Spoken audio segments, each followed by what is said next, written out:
Père, merci pour le privilège qui est le nôtre. Merci pour ces 4 jours durant lesquels tu nous fais du bien. Fais-nous encore du bien en ces jours alors que nous terminons. Au nom de Jésus, et le peuple de Dieu dit avec moi Amen. Que Dieu soit béni. Nous reprenons nos places. Bonjour à tout le monde. À vous qui êtes là, à vous qui nous suivez au travers de ces moyens que la technique actuelle nous donne. Avec un peu de retard aujourd'hui, mais nous allons essayer de rattraper le temps. Bénissons Dieu qui depuis mercredi nous soutient. Rendons grâce à Dieu pour Pasteur Noël et l'église du Centre missionnaire Philadelphie Matadi. Parce qu'on peut apprécier cet homme de Dieu. Et merci aussi à chacun de vous d'être là ce matin malgré cette grande pluie. Merci. Nous relisons Exode au chapitre 17. Nous allons du verset 10 jusqu'au verset 12e. Exode 17. Exode 17. 10 à 12. Verset 10, Nangokino 12. Josué fit ce que lui avait dit Moïse pour combattre Amalek. Et Moïse, Aaron et Hur montèrent au sommet de la colline. Lorsque Moïse élevait sa main, Israël était le plus fort. Lorsqu'il baissait sa main, Amalek était le plus fort. Et sur le verset 12, nous allons tourner tout autour de ce passage. Les mains de Moïse étant fatiguées, il s'agit de Aaron et Hur, prirent une pierre qu'ils placèrent sur lui. Et il s'assit dessus. Aaron et Hur soutenaient ses mains, l'un d'un côté, l'autre de l'autre. Et ses mains restèrent fermes jusqu'au coucher du soleil. Amen. Amen. Nous reprenons nos places. 4 choses que la bataille d'Amalek nous enseigne sur les ministères et ses réalités. Depuis maintenant 4 jours, nous avons vu 3 choses. 2 choses touchant les leaders et une chose touchant les collaborateurs. Parmi les 2 choses qui touchent et qui intéressent principalement les leaders, que cette bataille nous enseigne, nous avons parlé de la nécessité pour un groupe d'avoir des vrais leaders. Nous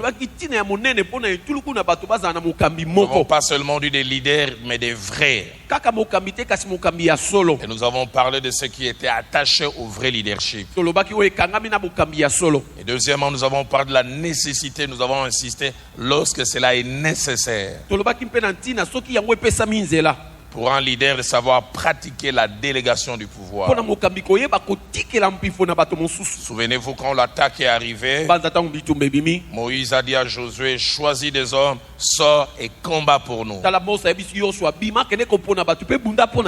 Et hier nous avons abordé la 3e chose, et cette chose qui intéresse principalement les collaborateurs. Et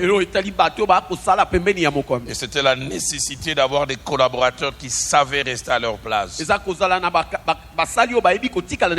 va montrer combien malgré les mains de Moïse qui étaient fatiguées, ni Aaron ni Hur ne sont venus proposer leurs mains à la place de mains de Moïse. Ils sont restés à leur place, mais ils ont aidé les mains de Moïse à tenir ferme. Ce matin, durant quelques minutes, nous allons finir avec la 4e chose qui intéresse aussi les collaborateurs. C'est la nécessité dans l'œuvre de Dieu d'avoir des collaborateurs utiles.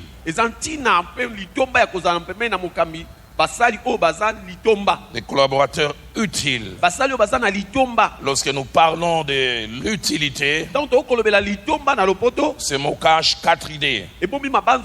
La première, c'est qui sert à quelque chose. Quand on dit d'une chose qu'elle est utile, c'est qu'elle sert à quelque chose, elle rend service. Deuxièmement, quand on parle de l'utilité, on veut parler de ce qui est profitable ou apporte un bénéfice.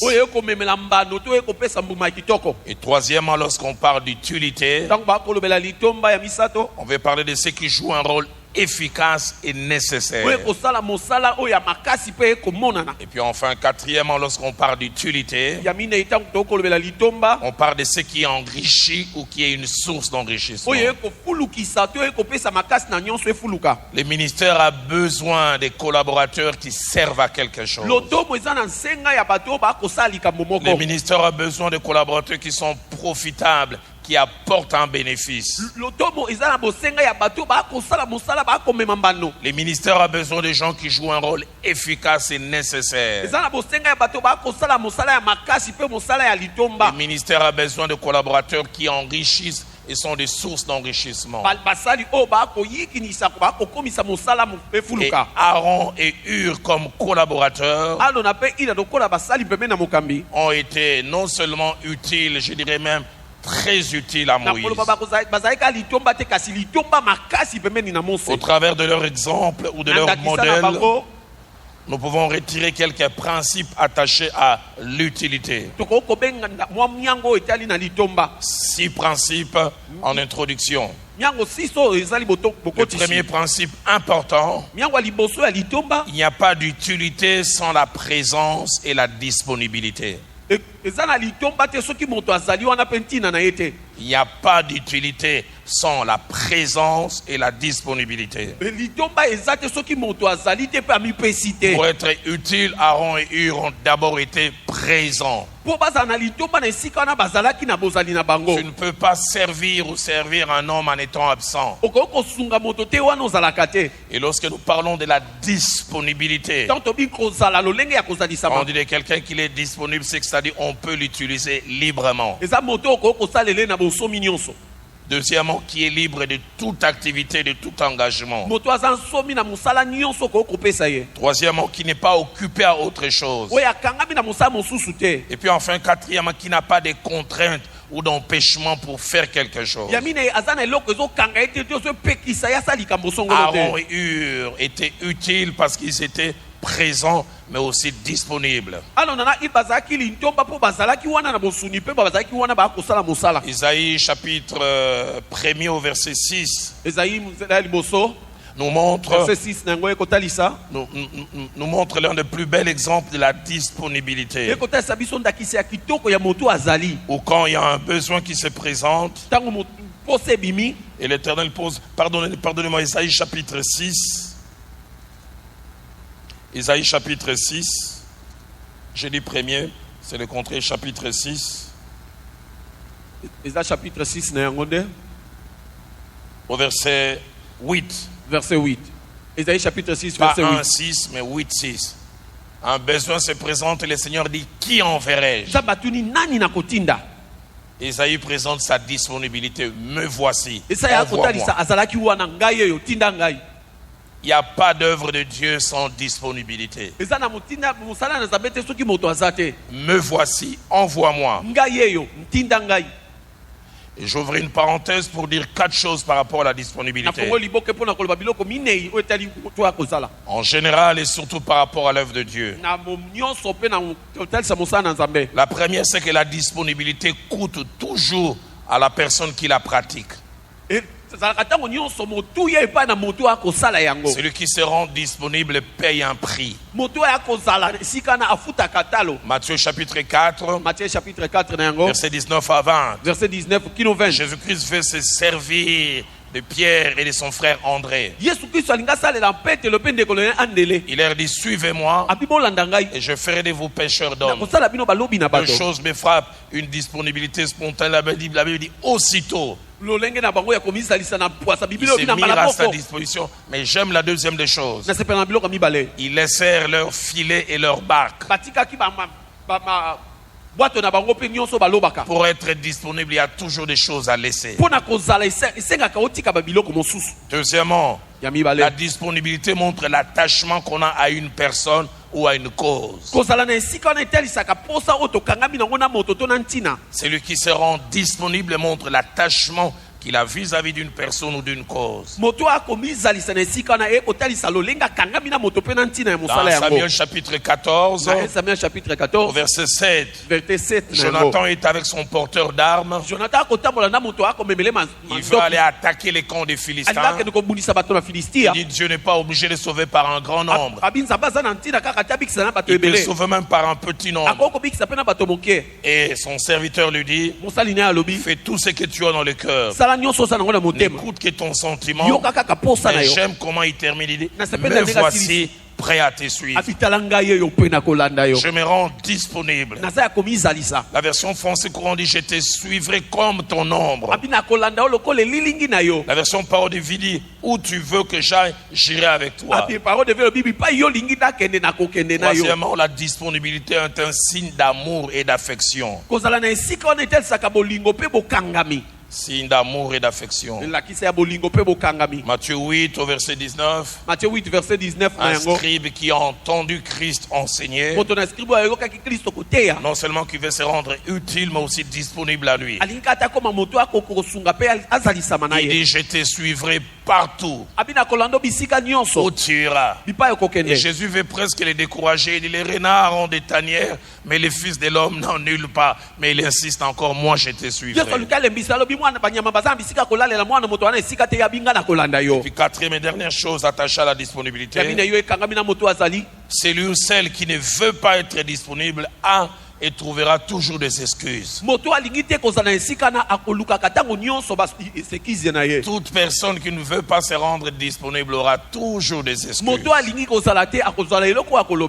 Matthieu 8 verset 21 à 22. Christ veut appeler quelqu'un et que la personne dit, en tout cas c'est difficile à te suivre parce que je dois aller encore enterrer mon père. Et Jésus lui dira, laisse les morts enterrer leurs morts. Première chose que Aaron et Hur nous enseignent sur l'utilité. Il n'y a pas d'utilité sans présence et sans disponibilité. Mais deuxième chose que Aaron et Hur nous enseignent sur l'utilité dont ils ont fait montre vis-à-vis de Moïse, c'est que si la disponibilité et la présence jouent un rôle dans l'utilité, mais disponibilité et présence seules ne suffisent pas. Il y a des gens qui peuvent être présents et ne rien apporter. Il faut au-delà de la présence et de la disponibilité être actif. Et non seulement être actif, mais d'une activité qui enrichit. Aaron et Hur n'ont pas seulement été présents, mais ils ont été actifs. Ils ont vu Moïse qui avait ses mains levées, et quand ses mains se fatiguaient, ça avait des effets sur la victoire sur le terrain. J'en parlerai tout à l'heure. Lisez les récits. Moïse ne leur a rien demandé. Ce sont eux-mêmes spontanément, ils ont d'abord amené une chaise. Et deuxièmement, Moïse a senti seulement l'un à sa gauche, l'autre à sa droite. Ils tiennent ce main. Donne-nous des gens qui non seulement sont présents et disponibles, mais qui sont actifs, mais une activité qui enrichit. Dans Luc chapitre 13, au verset 7, le Seigneur blâme quelque chose qui est présente mais qui n'apporte rien. Un figuier qu'on avait planté, 3 ans on vient chercher du fruit, il n'y en a point. Écoutez la phrase qui est prononcée. Il faut la couper parce qu'elle occupe inutilement la terre. Elle est présente, mais elle n'apporte pas. Aide-moi à poser la question à ton voisin. Es-tu utile à côté de ton leader? Il ne suffit pas d'être présent. Il faut apporter quelque chose. Troisième chose, il y a des critères ou des éléments qui permettent d'évaluer ou d'apprécier l'utilité. L'utilité, ce n'est pas quelque chose qui manque de preuves ou des éléments qui permettent d'apprécier cela. Là où il y a l'utilité, l'autre peut voir ce qu'il a en plus à cause de votre présence et de votre apport, et de ce qu'il a en moins quand vous n'êtes pas là. Actes des Apôtres chapitre 18, verset 27. La Bible parlant d'Apollos quand il a été enrichi par Priscilla et Aquilas. Il s'est rendu par la grâce de Dieu très utile à ceux qui avaient cru. Les gens pouvaient voir et palper son apport. La version Tob dit il fut d'un grand secours. La version Alfred Coin ou Paroles Vivantes dit il rendit des grands services aux croyants. Mais j'aime beaucoup la traduction Darby. Dit il contribua beaucoup à l'avancement de l'œuvre. La vraie utilité se juge par des choses. Quatrième chose que Aaron et Hur nous enseignent sur l'utilité dont ils ont fait montre vis-à-vis de Moïse, c'est que la vraie utilité, ce n'est pas nous-mêmes qui nous évaluons, c'est les leaders qui en bénéficient qui l'évaluent. C'est pourquoi si vous êtes un collaborateur, je vous donne un exercice qui va nécessiter du courage. J'ai dit du courage parce que vous risquez d'avoir une réponse qui risque de vous couper l'appétit. Faites-les en live. Faites-les en live comme ça. Si vous n'avez pas la possibilité, faites-les au téléphone. Je vous donne des devoir ce soir avant 18h. Si vous voulez voir votre leader, voyez-le. Si vous ne pouvez pas les voir, appelez-le au téléphone. Leader, on nous a enseigné sur l'utilité. Alors j'aimerais savoir, est-ce que j'étais su utile depuis ces années? Parce que ce n'est pas à nous-mêmes d'apprécier, c'est celui qui nous utilise qui va apprécier. Il va te recevoir au téléphone et dire moi on lui mana loba vous avez un mouchoir pembeni pour kolela. C'est celui qui en profite, qui apprécie cela. La Bible n'en parle pas, mais j'en parlerai tout à l'heure. On peut voir la joie de Moïse quand il voit Aaron et Hur lui apporter des choses. L'apôtre Paul est en prison. Il écrit à Timothée. Il ne demande pas à Timothée d'envoyer tout le monde. Il dit dans Timothée 4, au verset 11. Prends Marc avec toi. Amène-le. Pourquoi? Car il m'est utile pour le ministère. Quand Marc est là, j'ai quelque chose en plus. La version français courant dit il m'est fort utile. Français courant dit il me rend des services énormes dans ma tâche. Alfred Cohen dit il peut me rendre des précieux services et m'assister dans mon ministère. J'aimerais te dire, c'est pas à toi-même de dire je suis utile. Laisse celui ou celle qui t'utilise d'apprécier. C'est pourquoi je te donne ce devoir en quittant ici. Appelle ton leader. Papa Dalo nous a enseigné. Nazaka utile ou pas sur 10 au Kotanga combien? Ah. Là-bas, Canada, on a température est à moins 20 degrés. Pour ce qu'on appelle sur 0, on appelle sur moins belé. Il faut qu'on appelle sur moins 20. Dès que la température est à côté de nous. Pour que ça anga kanda. Cinquième chose. Que Aaron et Hur nous enseignent sur l'utilité. C'est que la vraie utilité est la meilleure. N'a pas besoin d'être poussé. Il n'a pas besoin d'un rappel à l'ordre. Les gens utiles n'ont pas besoin d'être poussés. Il est bon dans l'œuvre de Dieu d'avoir des gens volontaires qu'on ne pousse pas. Comme je l'ai dit tout à l'heure, Aaron et Hur n'ont pas été poussés.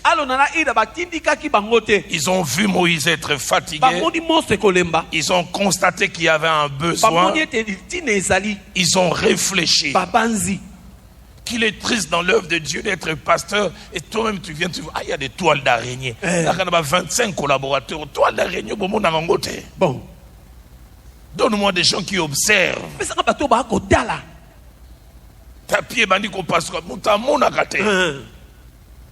Je dois prêcher, chasser les démons et voir aussi que les tapis en mon fils. Ils ont constaté qu'il y avait un problème et un besoin. Ils ont réfléchi, ils ont trouvé une solution. Mais surtout, ils ont pris de l'initiative. Il est bon d'avoir des collaborateurs qui ont des initiatives. Quand j'ai commencé à Philadelphie un jour, j'ai crié sur mes collaborateurs. Je n'aimerais pas avoir des collaborateurs qui me posent simplement des problèmes. J'aime des collaborateurs qui m'amènent les problèmes avec des propositions aussi, des solutions.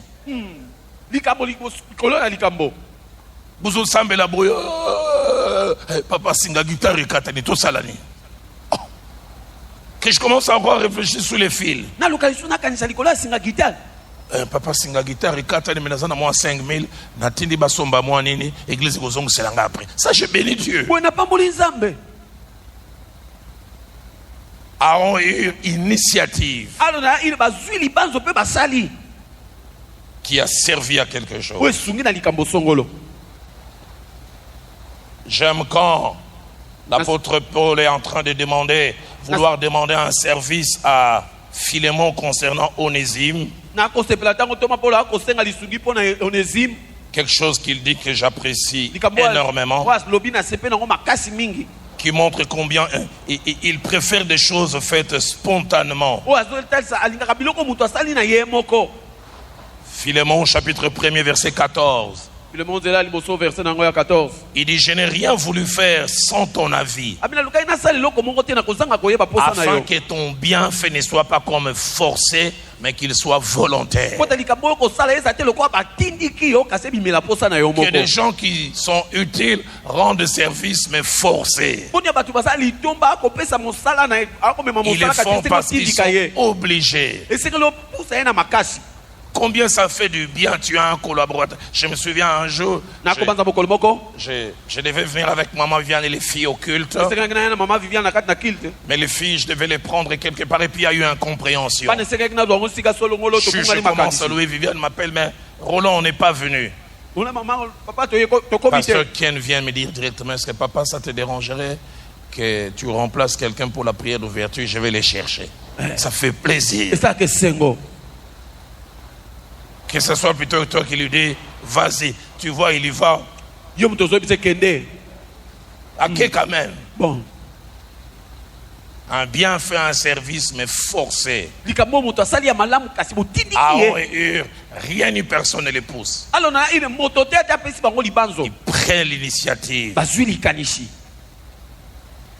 Si Paul dit, je voulais que ton bienfait ne soit pas comme forcé, mais qu'il soit volontaire dans lui second. Français courant dit, je n'ai pas voulu que tu fasses le bien par obligation, mais de bon cœur. Darby dit, enfin que le bien que tu fais ne fut pas le fait de la contrainte, mais que ça fut volontaire. La version parole de vie dit, je ne veux pas t'obliger à cette bonne action, je préfère que tu le fasses librement. Donnons-nous des Aaron et Hur qui se rendent utiles librement. Cela me fait penser à 2 Samuel chapitre 17. Verset 27 à 29. David vient de fuir Absalom. Lui qui était roi, habitué à dormir sur un bon lit, manger de bons repas, sans qu'il sollicite. L'avait dit Barzilla, il est suivi là à Manaïm. Il lui amena des lits. Il lui amena de la nourriture. Il lui a rien demandé, mais cet homme a pensé, donne-nous des gens qui réfléchissent. Qu'est-ce qui peut rendre service? David avait été tellement touché par ces gestes que même au soir de sa vie, avant de mourir sur son lit de mort, il dit à Salomon, tu n'oublieras pas Barzillai. Sixième et dernière chose que Aaron et Hur nous enseignent sur l'utilité, c'est que la vraie utilité produit 5 effets dans 2 directions différentes. Premièrement, ça produit un effet qui touche l'œuvre de Dieu. Et deuxièmement, ça produit 4 effets sur les leaders. Premièrement, l'utilité enrichit et fait avancer l'œuvre de Dieu. Ça enrichit, ça fait avancer l'œuvre de Dieu. Deuxièmement, l'utilité produit la joie dans le cœur du leader. Un leader qui a des collaborateurs utiles et joyeux. Deuxièmement, l'utilité amène les leaders à faire monter des actions de grâce pour ses collaborateurs. Est-ce que votre leader dans sa prière peut dire merci? Moi, il passe jamais un jour sans que je dise Nkolo merci pour 1000 ans. Pour mon collaborateur Milan. Quelquefois je l'appelle à 22h. Il y a même un jour à 23h30. Est-ce que sa femme ne va pas me maudire? Milan, tu ne peux pas vérifier si tel document. Et tu sens qu'il dormait. Est-ce que je te dérange? Non, papa, ça va. Est-ce que tu peux envoyer tel document? Oui. Est-ce que ton leader rend des actions de grâce pour toi? Troisième des choses, l'utilité. Ça amène les leaders à s'attacher davantage à son collaborateur. Davantage. Combien je suis prompt, Milan, un deuil. Non, j'apprends, il y a un problème de paiement du Minerval. Je me bats parce que je sais ce qu'il m'apporte.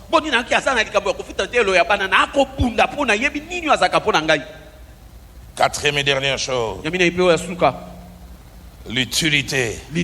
Ça vous met en souvenir et ça fait que vous devenez un sujet d'intercession pour votre leader. Vous lui êtes tellement utile qu'il peut prier pour vous sans qu'il soit rappelé à l'ordre. Il apprend que vous êtes malade, il peut jeûner. Non seulement à cause de ce que vous lui apportez, mais aussi à cause de ce que vous êtes. Mais si tu n'es pas utile, il te mettra dans les paquets où compris une colonna. Mais quand il est utile, tu le cites nommément. Zambekani 100 000 ans. Seigneur, aide-moi à être utile. Aide-moi à poser la question à ton voisin, est-ce que tu es utile? Je voudrais ajouter 9 autres principes avant que nous puissions clore. La première, c'est que l'utilité dans l'œuvre, si elle peut se rendre, on peut s'en rendre compte en tout temps.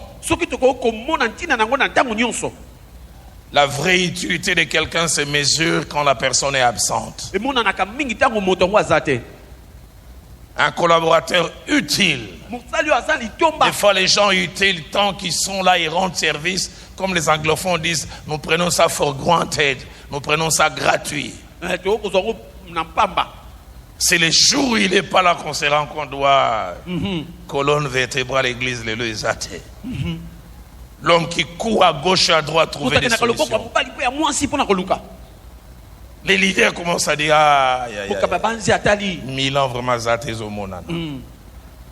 L'absence montre la valeur des choses. Toi, collaborateur, est-ce que si tu es absent, on va te regretter?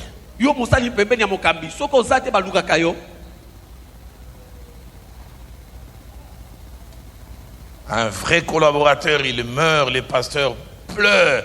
Il est même prêt à oser prier pour la résurrection parce qu'il sait que c'est une valeur qui s'en va. Mais des collaborateurs qui suscitent des maux de tête. Le pasteur a tombé le mabroncolo, merci. N'a donné la soupe Panadol, aspirine pour les maux de tête diminuer. Donc il a dit, pasteur Dalo, mon camion a le Saint-Esprit l'a assassiné. Papa quel est la somme, le Saint-Esprit l'a assassiné.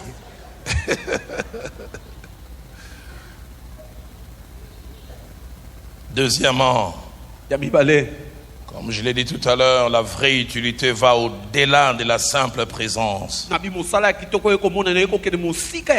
Elle se mesure par la présence, mais aussi l'apport. Troisièmement, la meilleure manière d'être utile, c'est de l'être longtemps et pourquoi pas tout le temps. Ça ne sert à rien d'être utile à un moment et puis ne plus l'être après. J'aime pas les gens qui se rendent utiles mais avec des calculs. Il ne vient pas vraiment te servir, il vise un objectif.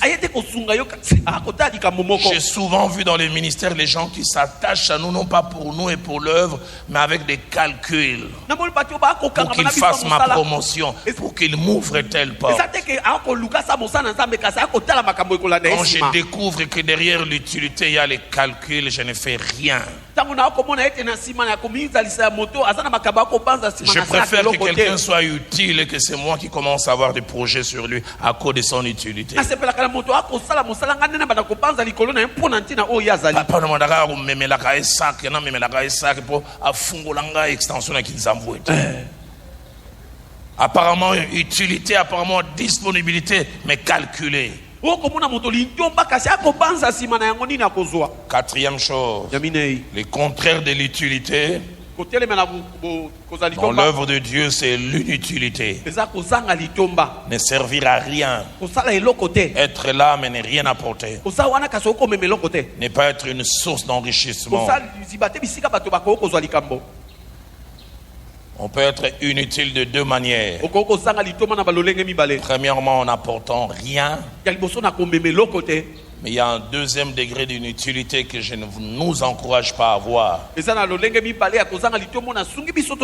devenir un frein et devenir nuisible à l'œuvre de Dieu. Si déjà vous n'arrivez pas à enrichir, ne devenez pas un frein pour l'œuvre de Dieu. Vous devenez un frein. Tu commences à nuire.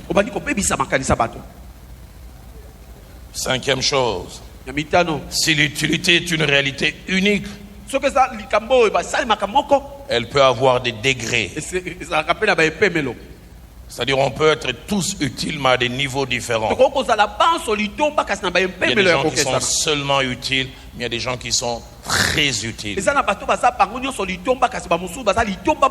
prie que nous puissions désirer les degrés les plus élevés de l'utilité. Dans 2 Timothée chapitre 2, verset 20 au verset 21, l'apôtre parlant son fils dans la foi dit ces paroles profondes que je préfère lire,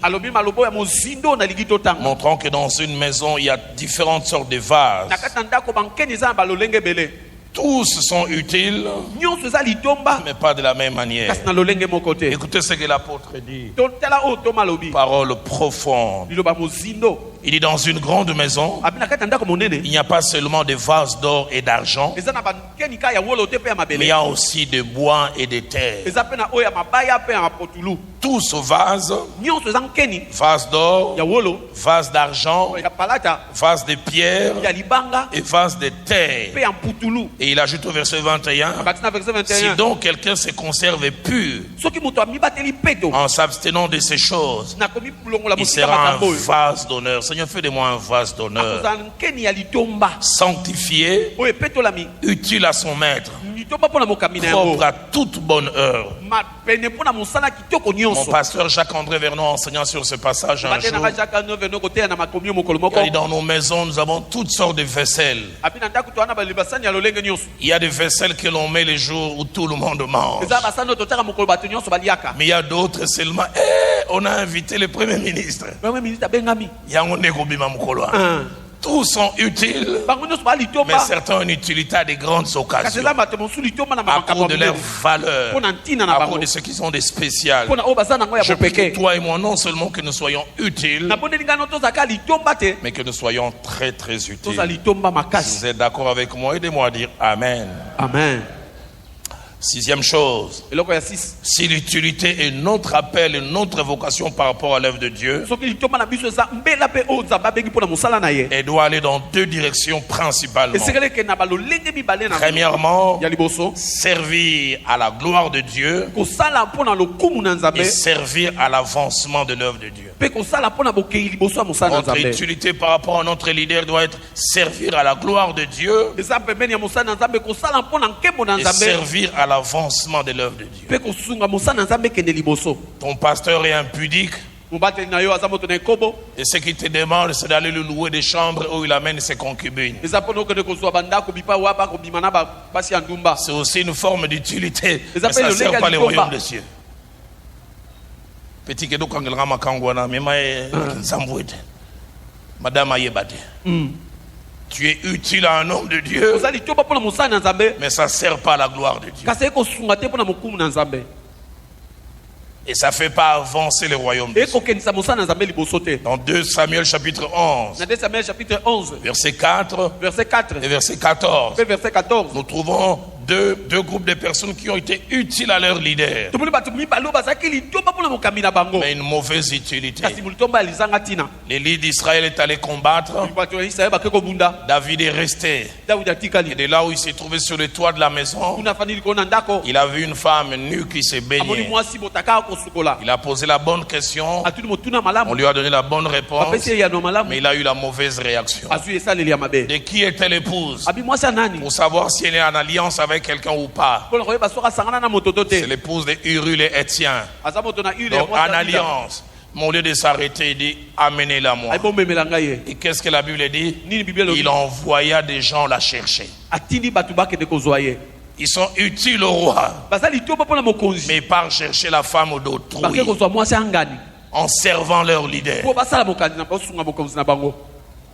Deuxième personne, verset 14, utile à son roi, c'est Joab.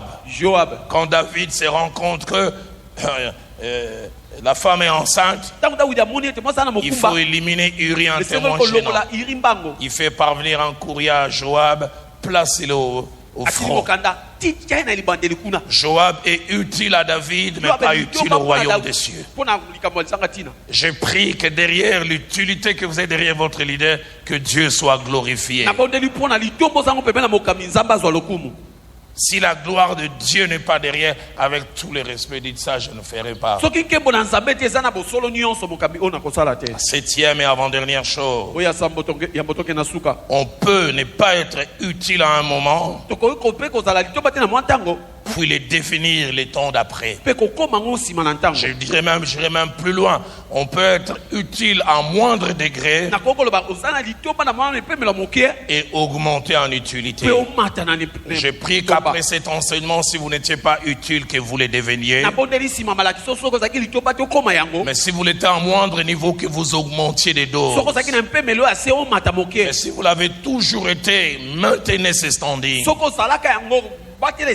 Philémon chapitre 1er au verset 11, l'apôtre Paul témoignant concernant Onésime, il dit à Philémon ceci: autrefois Onésime t'a été inutile, mais aujourd'hui il est utile et à toi et à moi. Quelqu'un peut ne pas être utile à un moment, mais le devenir. Je prie prie que tu deviennes plus utile après cet enseignement que tu l'étais avant.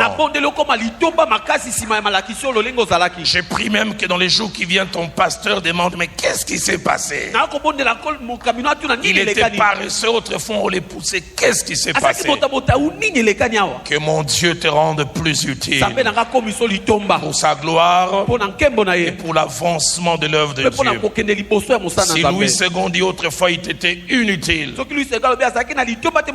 Parole de vie dit autrefois il ne te servait à rien, mais maintenant il nous rend d'énormes services. La version Les Pérés dit ceci: naguère il était nuisible, mais maintenant il est utile. Que Dieu nous aide à changer en qualité par rapport à notre apport. 8e et dernière chose, être utile est un choix,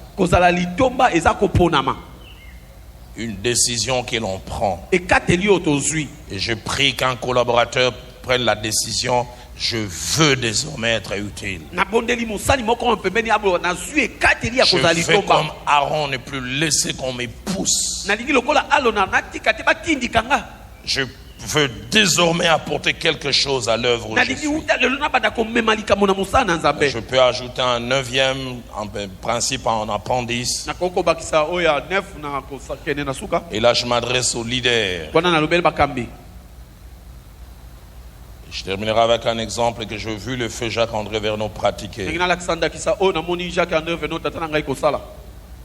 Et moi-même aussi, les années où j'étais à Philadelphie, j'ai pratiqué cela.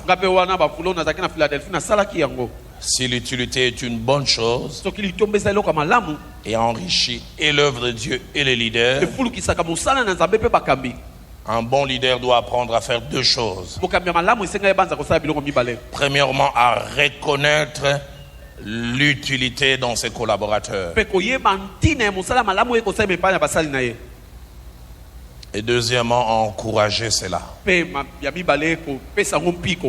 À encourager cela.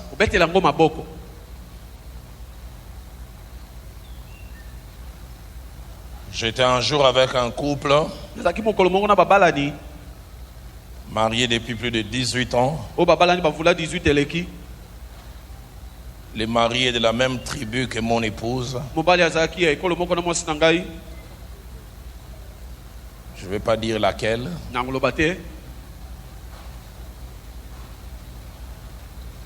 Et ce jour-là, la femme se plaignait: pasteur, il ne fait que de remarques.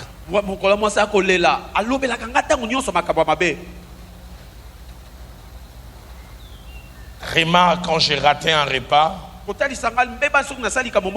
Remarque quand mon maquillage est excédentaire. Remarque quand un habit ne me va pas.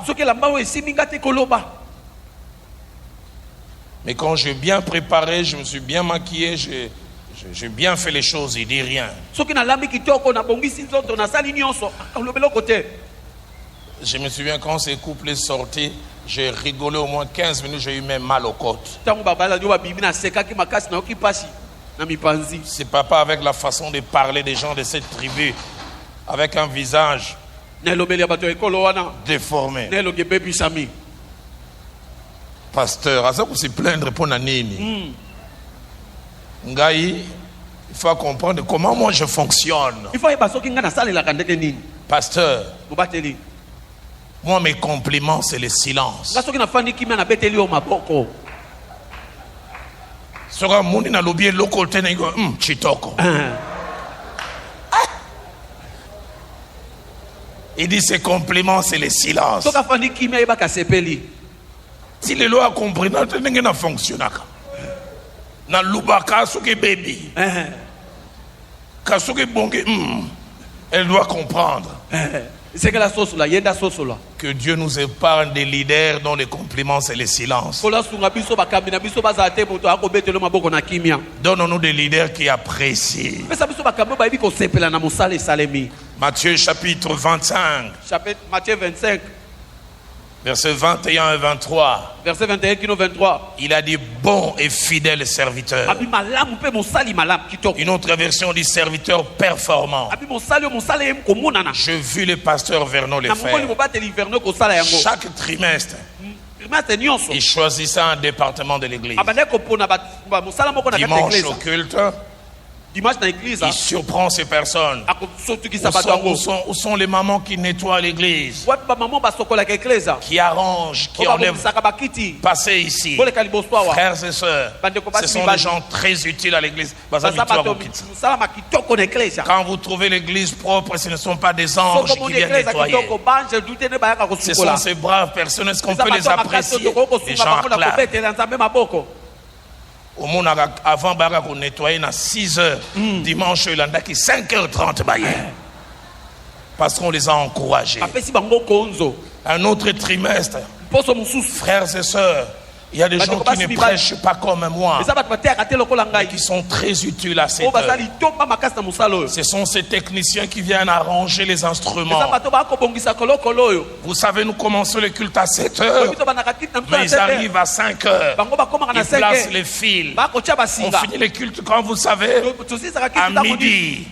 Mais eux, ils repartent à 15h parce qu'ils doivent plier. Frères, passez ici. Est-ce qu'on peut les acclamer? Il y a 5h dimanche, il y a 4h. Pourquoi? Parce qu'ils sont encouragés. J'ai jamais oublié un dimanche. Il dit aujourd'hui je vais apprécier un groupe de personnes, mais je vais vous déranger un peu. Vous savez, il arrive de temps en temps, soit pendant le culte ou après, certains d'entre nous vont au petit coin pour des besoins, grands ou petits besoins. Et certains d'entre nous laissent là-bas comme grands besoins des quantités inimaginables. Il dit certains font de la bonne manière, mais d'autres font de la mauvaise manière qui peut donner la nausée. Mais il y a des personnes qui s'occupent de ça. Papa, maman, passé. Est-ce qu'on peut apprécier ces gens? Ça encourage. Les gens sont utiles et ils sentent qu'on les reconnaît. J'ai appris à le faire avec mon collaborateur Milan. Quand je le présente, j'ai dit Milan mais utile. À plusieurs endroits quand il m'accompagne, j'ai dit je n'apprécierai pas Milan quand il sera dans un coffret appelé cercueil. Oh, tato ya kufeza kimutuma lamo. Apeselanga mingi. J'ai jamais oublié. Je suis allé un jour gérer un problème de couple. Le mari s'est plaint. Il dit pasteur, tu fais 22 ans. Maman dit makangaïte. Il dit pasteur, ce qui m'a na koufi. Maman a bani kolelo mobali na ngai bembe ko beta coup de pied. Il dit démon vivant dit makangaïte. Mais basela to koufi tatana bana. Yo ne mutoza ko bundela biso. Na cadavre azokama wana ngai tongaite. Utilité litomba, mais utilité appréciée. Est-ce qu'on peut acclamer le Seigneur?